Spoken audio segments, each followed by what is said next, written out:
bello es mi Jesús, cuán hermoso es mi Jesús, cuán bello es mi Jesús. Yo le quiero adorar. Dice así, la leemos en el nombre de Jesús. Hijos, obedeced en el Señor a vuestros padres, porque esto es justo. Honra a tu padre y a tu madre, que es el primer mandamiento con promesa, para que te vaya bien y seas de larga vida sobre la tierra.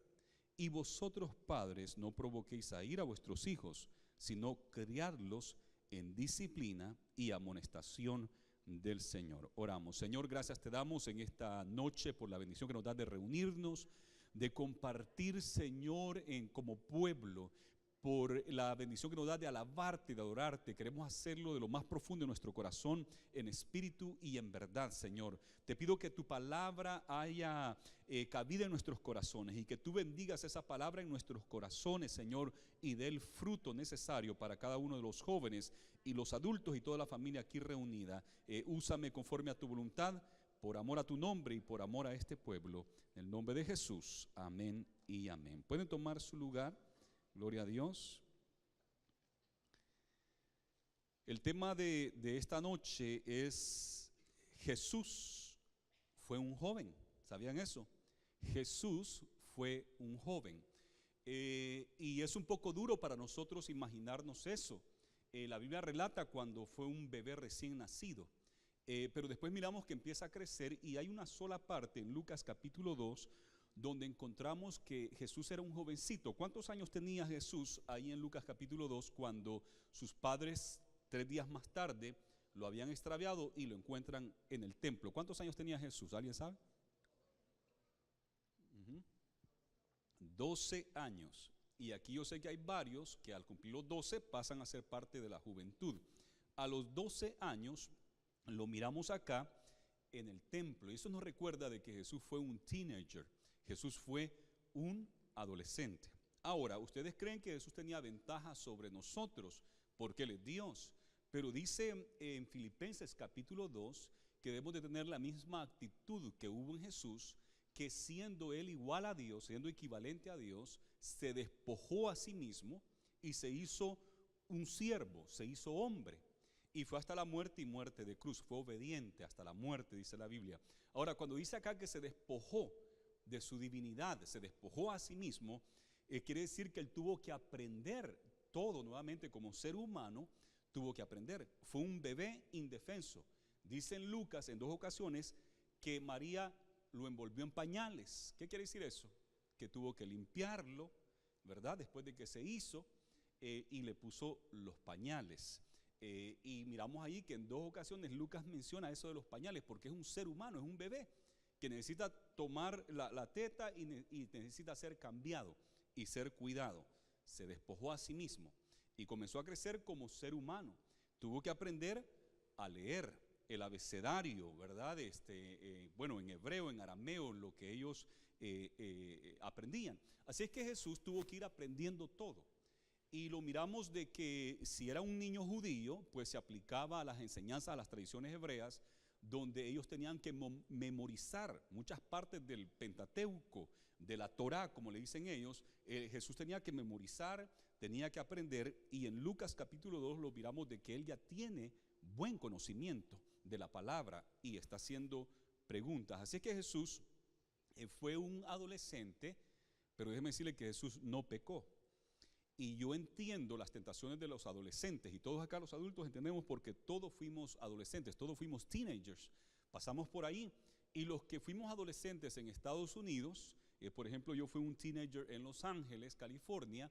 Yo entiendo las tentaciones de Estados Unidos, y estamos hablando ya de que 2 décadas atrás, 3 décadas quizás, y ya estaba terrible, y ahora la situación cómo ha cambiado. Entonces entendemos que hay tentaciones. Jesús no pecó. Yo en mi adolescencia pequé y me desvié del Señor. Incluso a los 14 años ya no quise saber de Dios y empecé a suscribirme a la teoría de la evolución.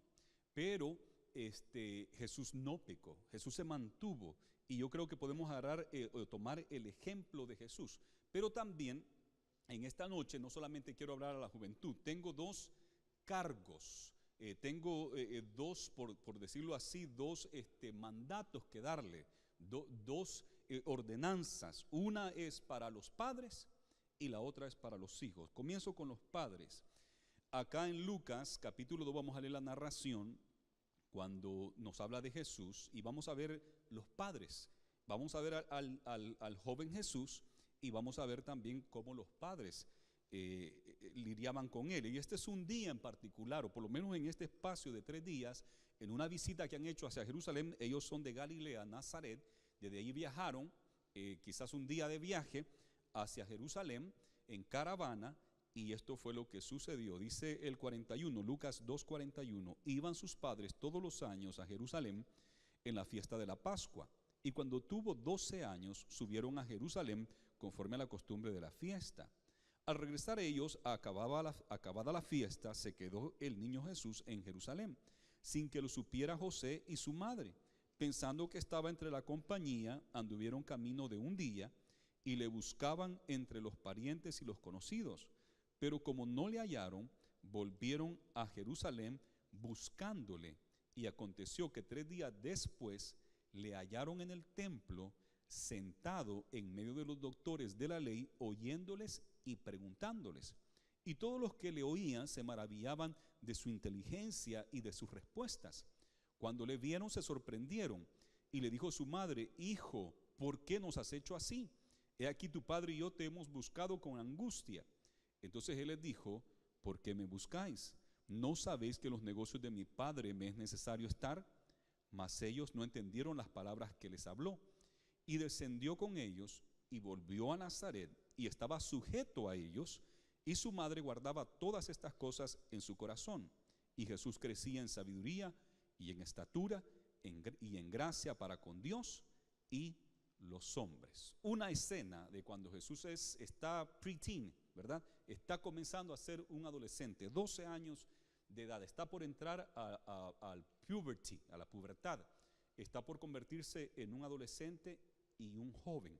Pero nos dice acá de que él empezó a crecer en estatura, empezó a desarrollarse, como ustedes saben cómo se desarrolla el cuerpo humano, pasando la pubertad y todo eso, y creció en estatura, pero también creció en sabiduría, era aplicado, era obediente. Y esto, cuando uno es aplicado, obediente y humilde, ¿sabe qué hace? Da gracia. Y tenía gracia para con Dios y para con los hombres. La gente lo miraba y decía: este es un buen muchacho. Tenía gracia, caía bien porque era humilde, inteligente, sabio y no era creído. Porque cuando alguien es creído, no cae bien. Y si Jesús era bien inteligente, bien sabio, pero si se hubiera sentido superior a los demás, yo soy mejor porque yo sé más que ustedes, hasta más que los maestros, ¿qué sucede con alguien así? No cae bien, ¿verdad? Un creído nunca cae bien. Pero Jesús sabía mucho, pero era humilde y no se sentía superior a nadie. Entonces tenía gracia. Y miramos acá que los padres no conocen qué va a pasar con Jesús. Y yo quiero que los padres entiendan esto. Hay que criar a los hijos en el camino del Señor. José y María trataron de hacerlo. Lo llevaron a Jerusalén, al templo, a una tradición bien grande, una fiesta bien grande que era la Pascua. Y esta familia de José y María nunca se perdieron la Pascua, siempre querían estar allá. Era mandatorio para los hombres, todo hombre judío, de ir a esa fiesta, a una de las 3 fiestas principales, pero la que yo veo siempre a Jesús allí, aunque fue a las demás también, es la Pascua. Él siempre estaba ahí. ¿Por qué? Porque sus padres lo llevaban. Y de grande, usted lo ve de grande y él va a la fiesta. Ya no va con su papá y su mamá, pero va él solo, porque incluso fue la última fiesta que estuvo allí, la última cena fue en una fecha como esa, cuando él después fue a la cruz del Calvario. Padres deben de criar a sus hijos en los caminos del Señor. Dice aquí que hay que criarlos en el temor de Dios, con amonestación, disciplina. No quiere decir con castigos, sino disciplina, viene de la palabra discipulado, discipulándoles, enseñándoles correctamente en el temor de Dios, o sea, en el camino del Señor. Padres deben de proteger a sus hijos, y yo sé que muchos lo hacen. Desde que están recién nacidos, los padres están ahí para protegerlos, guardarlos, cuidarlos, ¿verdad? Que no haya peligro para ellos. Y el padre siempre está pendiente, la mamá, el papá, de librarlos de todo peligro. Pero cuando llegan adolescentes, cuando llegan a la juventud, hay otra clase de peligros. Hay otra clase de peligros tremendos. Y en California, desde que yo soy adolescente, desde que yo era joven, estaba una gran campaña, dos grandes campañas. La primera, Just Say No. ¿Alguien escuchó eso? Just Say No. No sé si todavía la siguen enseñando. Just Say No to Drugs. Y salió un anuncio donde estaba una cacerola con aceite y decían, este es tu cerebro. Y agarraban un huevo y caía el huevo y ese es tu cerebro en drogas. Te estás friendo el cerebro con las drogas. Just say no. Solamente di no. Uno de los grandes peligros que los padres tienen que todavía el día de hoy estar atentos. La otra gran campaña que la tomaron de una manera humanista y que creo que en vez de traer solución trajo más problemas fue la de Safe Sex, el sexo seguro. Y le empezaron a enseñar a los muchachos y a las muchachas cómo usar un condón y que había que protegerse por la epidemia de enfermedades transmitidas sexualmente, tanta enfermedades transmitidas sexualmente, los embarazos entre las jóvenes estaba alarmante y todavía sigue. Aquí en el condado Kern tenemos un problema de eso.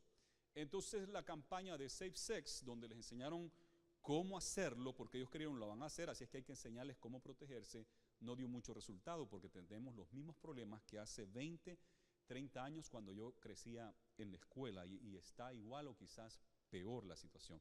Los estados que adoptaron el abstenerse, y en África donde disminuyó por más del 50% el SIDA, empezaron a enseñar la abstenencia. Debes de abstenerte hasta casarte. Y esa es la enseñanza correcta, esa es la enseñanza bíblica. No safe sex, sino la enseñanza bíblica es abstenerse hasta casarse. Padres deben de proteger a sus hijos. Tanta situación, tanta maldad que se da en las escuelas, filosóficas, ideologías que debemos de proteger a nuestros hijos. Claro que no podemos andar como un helicóptero hovering arriba de ellos todo el tiempo, ¿verdad? Uno quisiera andar ahí cuidándolos, pero tienen que salir, tienen que ir. Y ojalá que vayan con la enseñanza correcta y el ejemplo correcto para que sean protegidos. El padre y la madre deben de proveer.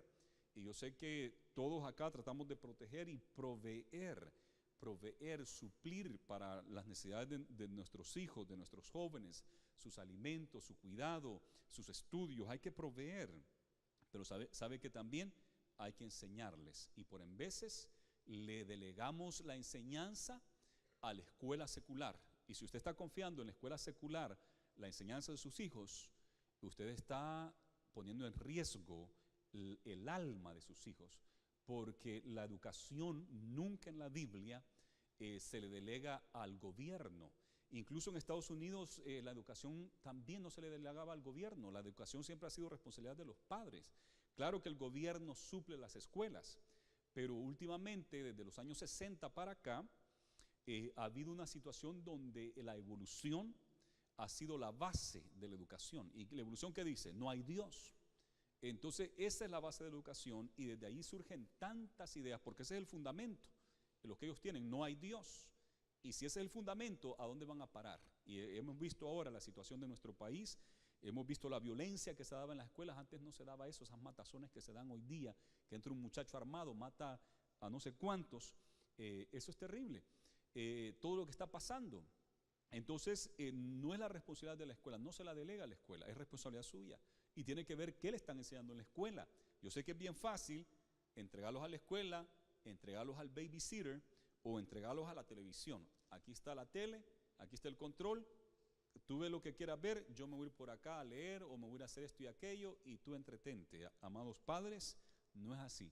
Deben de educar a sus hijos. Eso es lo que el Señor nos manda. Críenlos en la amonestación del Señor. ¿Cuántos dicen amén a eso?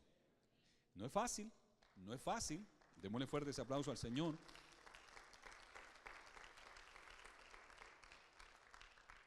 No es fácil tener un jardín bonito, que esté verdecito el pasto bien recortadito, las rosas, las flores bien bonitos, el diseño del jardín, todo no es fácil.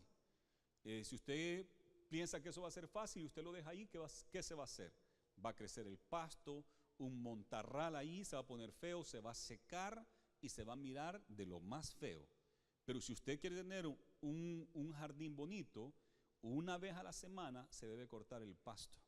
Y no sé cuántos días tiene que invertirle para recortar y cuidar de las flores, de las rosas. Y entonces pasa la gente y dice, wow, qué casa más bonita, qué jardín más bonito. Pero eso tomó trabajo. Díganmelo a mí, no es porque yo lo haga, sino que mi esposa es fanática de los jardines y ella trabaja bastante en los jardines. De vez en cuando me agarra que le lleve los sacos de abono y de la tierra esa, ¿verdad? Y la veo cómo trabaja. Bueno, pero le gusta a ella y así son los hijos. No son automáticos su crecimiento. Se requiere trabajo, se requiere enseñarles. Y el Señor nos ha dicho a nosotros, ustedes le van a enseñar a sus hijos el camino. Ustedes le van a recordar a sus hijos cómo yo los saqué de Egipto. Y le vas a decir al levantarte, al acostarte, al caminar, andar al esto y aquello, tienes que enseñarle a tu hijo, dice el Señor. Así es que eso es número uno. Ahora, el siguiente punto, quiero hacerles saber de que José y María no sabían el futuro de Jesús. Ellos no sabían. Incluso acá se les perdió. Y no entendieron cuando Jesús le dijo, en los negocios de mi padre me es necesario estar. Ellos no entendieron que ¿qué? En los negocios de tu padre, si tu padre es carpintero, ¿de qué estás hablando? Y bueno, no lo cuestionaron porque era sumiso, era obediente. Pero ellos no entendieron esto. En los negocios de mi padre me es necesario estar. Ellos se quedaron así. Ellos no sabían el futuro de Jesús. Habían recibido profecías y María nomás la guardaba en su corazón. Pero ellos no sabían qué iba a pasar de Jesús.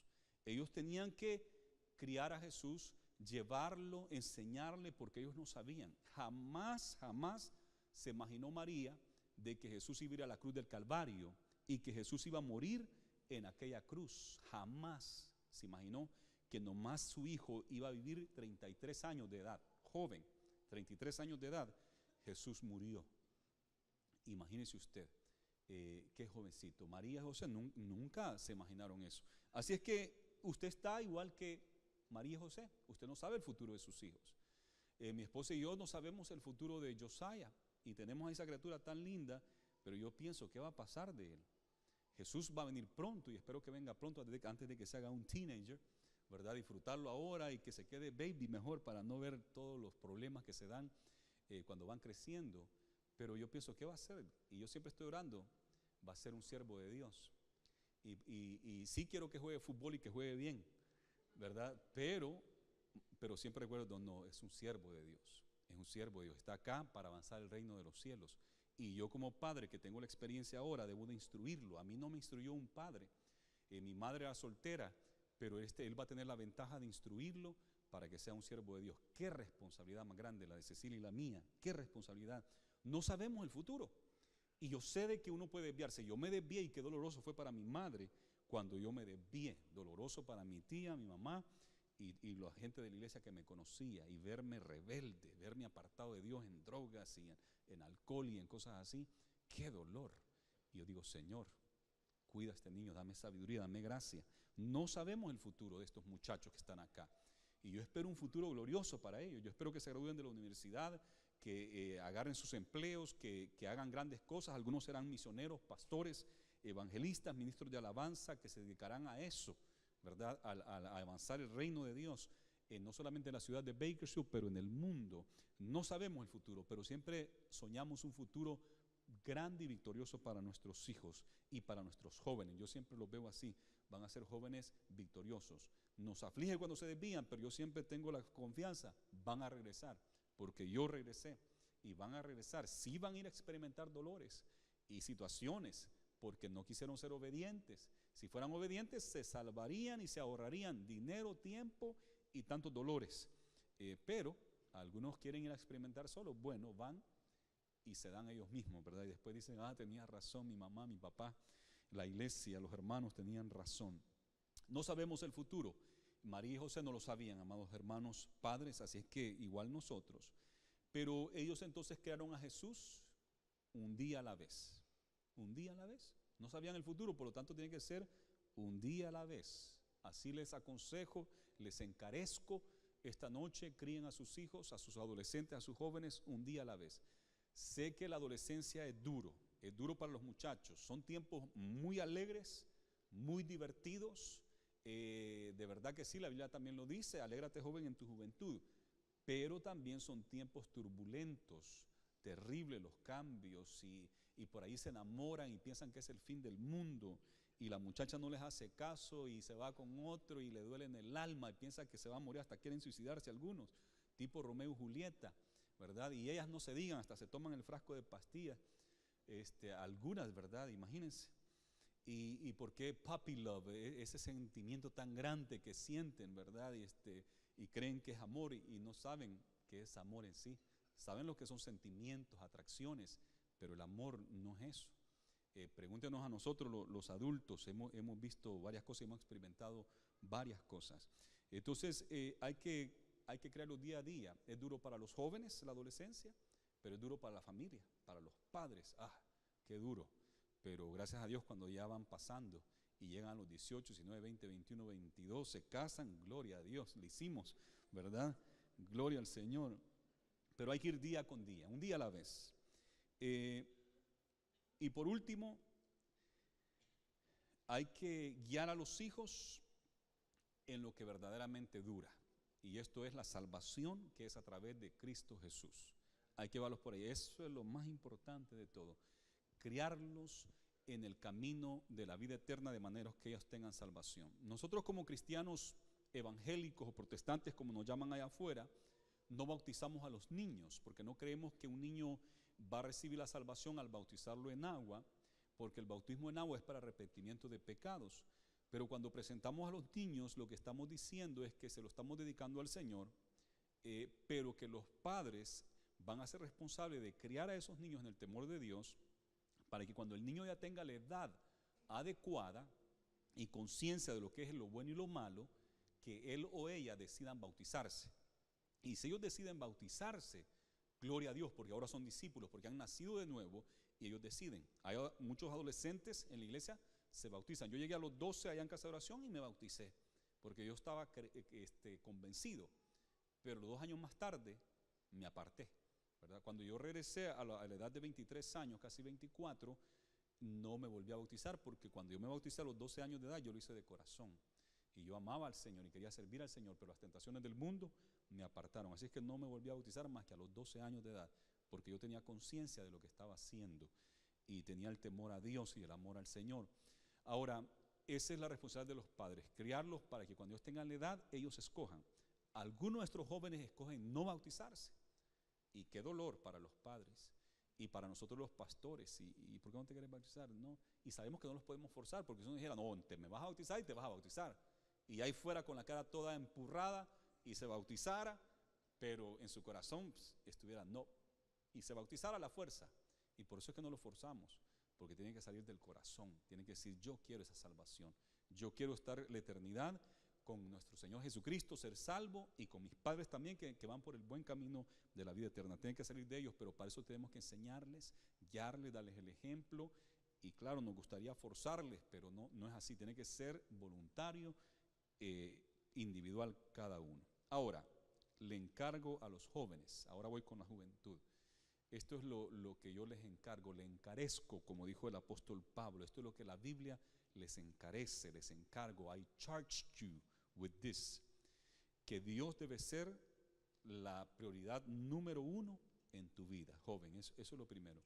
Que Dios sea la prioridad número 1 de tu vida. Él es lo primero. Al levantarte, reconocerlo. Señor, gracias por este día, gracias por lo que voy a hacer. Ayúdame, dame gracias, sabiduría. Durante el día andar consciente de Él. En la noche darle gracias. Él debe ser primero en nuestras vidas. Y hoy se lo digo a los jóvenes, debe ser primero en la vida de cada uno de ustedes. Sabe que hay una realidad, y miramos acá, este planeta, este mundo, y esta es la realidad de las cosas materiales, ¿verdad? Líquido, sólido y gas, lo material, lo miramos, es la realidad.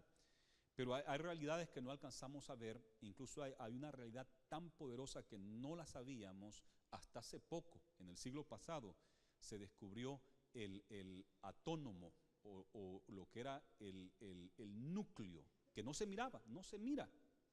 Pero cuando lo descubrieron que estaba ahí, es un poder extraordinario, que Japón experimentó el furor de ese átomo, ¿verdad? de ese núcleo y se hizo la bomba atómica o nuclear, que es tremendo. Eso no se miraba, pero es una realidad.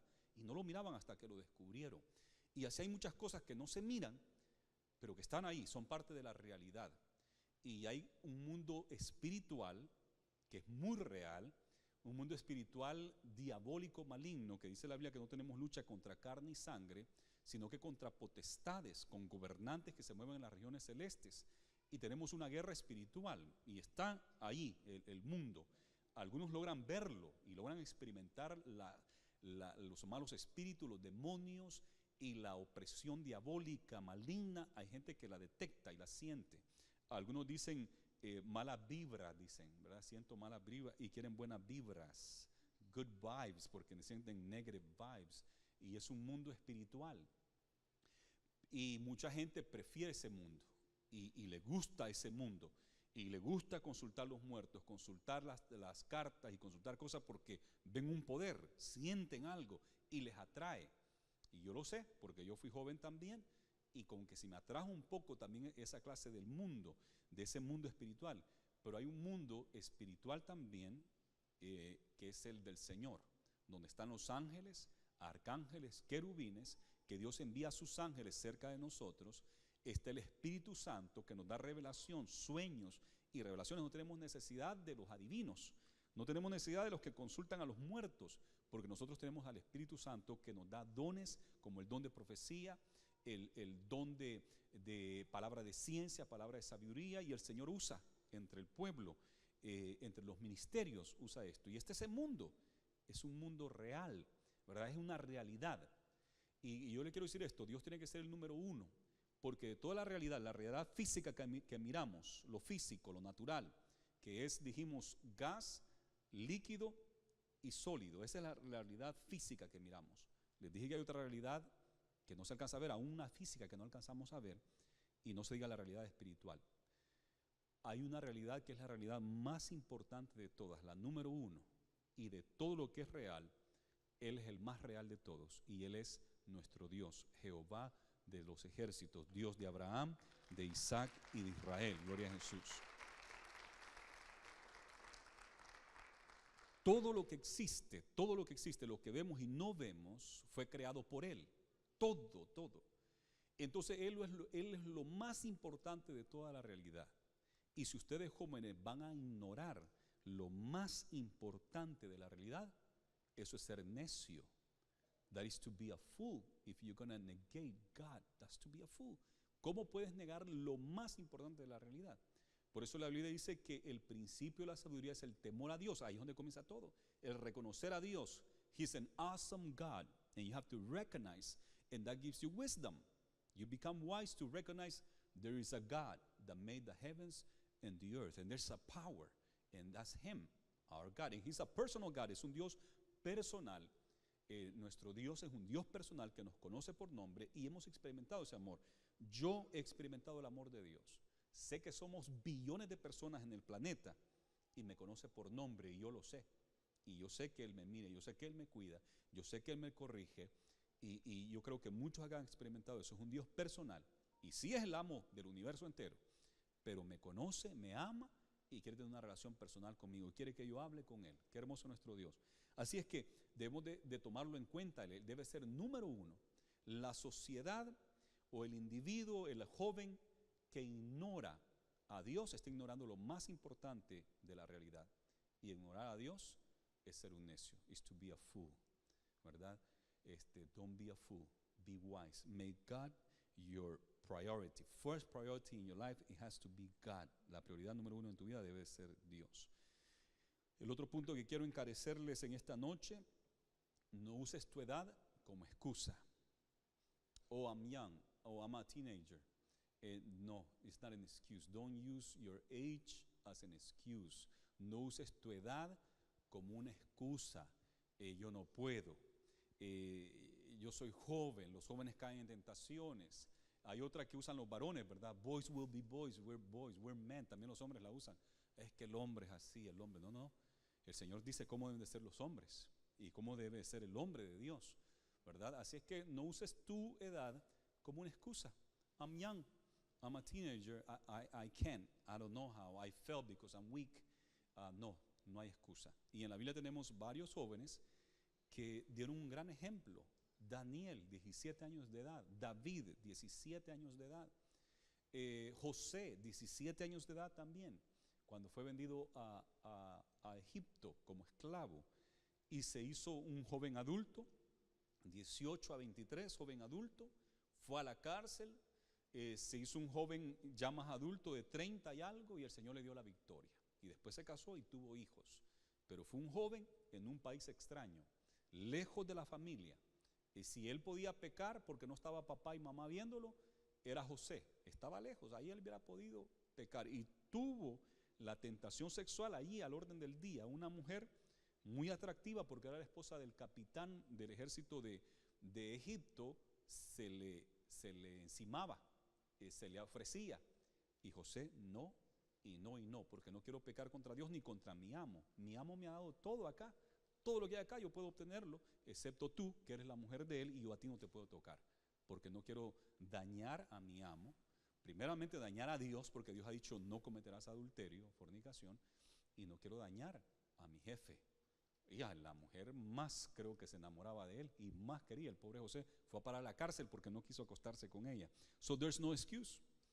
Your age is not an excuse. So stop using your age as an excuse. No uses tu edad como una excusa. No hay excusa. Y podemos continuar. Timoteo, e incluso niños en la Biblia que se mantuvieron. Samuel de 12 años, Jesús mismo que les dijo, Jesús fue un joven y él se mantuvo. Así es que no hay excusa por la edad. Te encarezco que seas obediente a Dios. Obey God. Obedece al Señor. Eso te va a dar gracia, te va a dar sabiduría, te va a dar entendimiento, porque el principio de la sabiduría es el temor a Dios, el conocer a Dios, el amar a Dios, el creerle a Dios y obedecerle. Obedezcamos al Señor, obedezcamos lo que Él dice.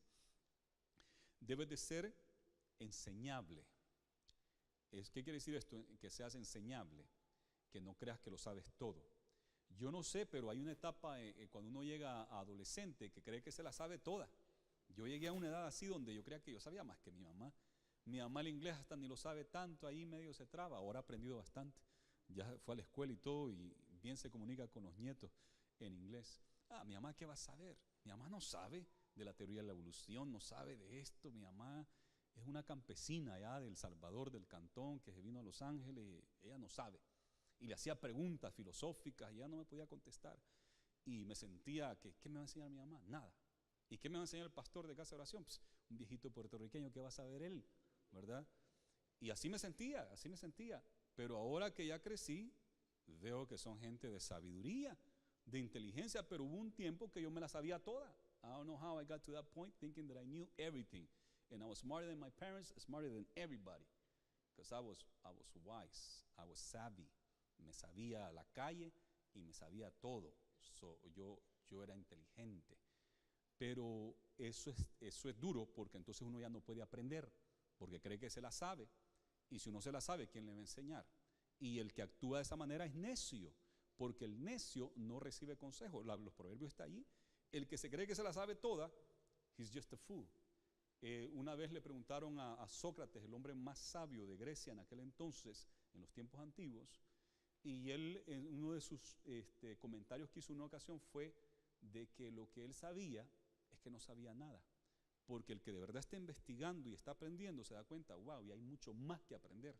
Y ni siquiera he tocado la punta del iceberg, nomás miramos la punta y debajo del iceberg, de ese hielo, hay una montaña para abajo dentro del mar. Y nomás tocamos un poquito, no lo sabemos. Y el que de verdad sabe se da cuenta, no sé nada. Pero el que no sabe, se la cree porque sabe unas 2, 3 cosas, se sabe todo. So you have to be teachable. Tienes que ser dócil para recibir enseñanza. No te creas que te la sabes toda. Abre tu mente, tu corazón y aprende. Recibe el consejo de tus padres, recibe el consejo de los adultos, de tus maestros en la escuela, siempre viendo que no te desvíen, porque hay maestros que lo desvían a uno. A mí me desviaron hacia una idea de que no había Dios, pero esté abierto a aprender, y especialmente de lo bueno, de la palabra del Señor y del Señor. Está abierto a eso. Tú no lo sabes todo. Yo pasé por la universidad, me gradué y todo, y no lo sé todo. Hay muchas cosas que yo tengo que aprender y va cambiando. ¿Saben quién es el único que sabe todo en sí? ¿Quién es? El único que lo sabe todo. Dios. Y como él lo sabe todo, Dios no puede cambiar. Él no cambia, Él es inmutable. Pero tú y yo, como no lo sabemos todo, tenemos que aprender. Y cada vez que aprendemos, cambiamos. Nosotros estamos cambiando porque estamos aprendiendo. Dios no cambia porque Él lo sabe todo. Él no puede cambiar nunca porque Él es ya. Y nosotros como no lo sabemos todo, vamos de gloria en gloria, vamos aprendiendo y vamos cambiando, vamos madurando, vamos acercándonos más al Señor. Así es que, gloria a Jesús.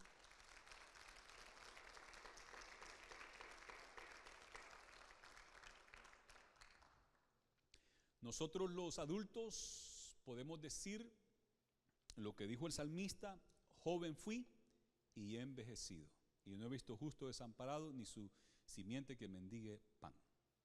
Yo antes no podía decir eso. Oía que lo decían, joven fui y he envejecido. Yo no, yo era joven, ¿verdad? Pero es una ventaja. Por eso sí lo puedo decir, joven fui y he envejecido. Y ustedes no pueden decir eso. Así es que ustedes todavía tienen que aprender mucho, ¿verdad? Y va a llegar el tiempo en que van a decir, wow, hoy sí puedo decir, joven fui y he envejecido, ¿verdad? Ahorita no lo pueden decir. Así es que hay mucho por qué aprender. Be teachable. Don't be close-minded. Open your heart to the things of God. Learn. Por último, nos dice acá, obedezcan a sus padres. Hay que obedecer a vuestros padres. Hijos, obedeced en el Señor a vuestros padres, porque esto es justo. Honra a tu padre y a tu madre, que es el primer mandamiento con promesa. Es el primer mandamiento que dice para que te vaya bien. Mire lo que dice acá, el 3, para que te vaya bien y seas de larga vida sobre la tierra. Long life, una vida larga. Y además de eso, bien, te va a ir bien. Cuando tú honras a tu papá y a tu mamá, vas a vivir largamente, ¿verdad? 80, 90 años, qué sé yo, y bien. No sufriendo, sino que bien. Así lo dice la Biblia. Y yo lo creo. Que esto es así. Cuando uno honra a su papá y a su mamá. Y debemos de obedecer a esto. Hay que obedecer a nuestro padre y a nuestra madre. La Biblia nos lo enseña. Y esto es justo. It is righteous. It's the right thing to do. Why? Because they love you. They want to keep you. They want to take care of you. They provide for you. So it's just right to obey them. Es lo más justo que hacer es obedecer a tus padres porque ellos te aman, ellos te cuidan, te protegen y te proveen, te están supliendo todo lo que tú necesitas, ¿verdad? Y por en veces quieren unos zapatos bien caros y no es justo, ¿verdad? Que estés renegando porque quieres unos zapatos de 120 y ellos te quieren ir llevar al Payless para comprarte unos de $15 que casi parecen Nike, casi, pero no son Nike. Entonces, pero les cuesta y ellos se esfuerzan y sí, por en veces te lo compran, ¿verdad? A Rossi ahí se encuentran más o menos baratos, y de calidad, ¿verdad? O de marca, pero bueno, ellos te han venido cuidando, ellos te cambiaron los Pampers y lo hacían con gusto cuando te cambiaban el diaper y tenían que limpiarte y cambiarte. Ahora ya está grande, ahora te da vergüenza que te vean desnudo. Pero ellos, tú eres su baby de ellos. Ellos te han cuidado, te han protegido. Eso es justo que tú les obedezcas. Porque ellos no te van a decir algo que es nomás para dañarte, para hacerte el mal. Ellos te lo dicen porque te aman, porque quieren lo mejor para ti, porque ellos saben los peligros que hay en el mundo. Ellos saben lo que hay afuera, porque de ahí venimos nosotros y hemos visto. Así es que es justo que les obedezca y además que Dios lo demanda. Y si obedecemos a Dios, Dios se va a dar de nosotros y nos va a bendecir, nos va a dar larga vida y nos va a dar bien. Gloria a Jesús. Padres, en este día propónganse buscar hacer el padre que el Señor quiere que ustedes sean, la mamá y el papá que Dios quiera que ustedes sean. Propónganse en este día, allí en ese asiento. Quizás cuando hagamos el llamado al altar, quizás ahí usted propóngase, Señor, ayúdame a ser el papá, la mamá que debo de ser. He estado fallando acá, pero quiero mejorar. Hay tiempo siempre para hacer los cambios. Hijos, propónganse obedecer este día. Digan, yo voy a obedecer a mi Padre Celestial y voy a obedecer a mis padres terrenales. Propónganse obedecer a Dios, a su Padre celestial y a su Padre terrenal. ¿Sabe que me pasa algo a mí con Josiah, con mi hijo? Siempre que quiero decir mi hijo, cuando estoy orando y digo mi hijo, rápido digo tu hijo, porque sé que sin él yo no tuviera a Josiah como hijo. Entonces digo, es tu hijo, ¿verdad? Él es tuyo, porque de otra manera él no pudiera estar en mis brazos. Y siempre no lo puedo decir con libertad, mi hijo, porque me siento, no, es de Dios, ¿verdad? Es del Señor, pero eso me da gusto que sea de Dios, porque va a venir un momento en la vida que le voy a decir, Señor, él es tu hijo, tú trata con él, porque yo estoy tratando ¿verdad? Y viene el momento en que tengo que acudir al Padre Celestial, y Él es el Padre Celestial, ¿verdad? Yo así me siento cada vez que oro por Él. Cuando voy a decir mi hijo, digo, pero tu hijo, ¿verdad? Primero es tu hijo y después es mi hijo, porque Él me lo ha dado. Entonces, obedezcamos a nuestro Padre Celestial y obedezcamos a nuestros padres terrenales. Jóvenes, en esta noche, propónganse. Iglesia, propongámonos a ayudar a estos jóvenes. Es responsabilidad de los padres, número uno, 100%, pero también de nosotros como comunidad cristiana, como iglesia que somos, como el cuerpo de Cristo. Ayudemos a estos jóvenes, ayudemos a esos padres, aconsejemos a los que somos mayores, aconsejemos a los padres más jóvenes, los que ya pasaron por todas esas etapas, aconsejen a las madres más jóvenes, los padres a los padres más jóvenes, ayudémonos, y a los jóvenes, siempre con paciencia, con amor y disciplina, en amonestación en el Señor. Esa es la voluntad de Dios. Gloria a Jesús. ¿Por qué no le damos un fuerte aplauso al Señor? Gloria a Jesús. Gloria a Dios. Que Él nos ayude, que el Señor nos ayude a los padres a ser buenos padres y los hijos jóvenes a obedecer a sus padres. Pongámonos en pie. Voy a hacer un llamado en esta hora. Si hay alguien que quiere reconciliarse con el Señor, alguien que quiera aceptar a Jesús como su Dios y su Salvador, el primer paso. En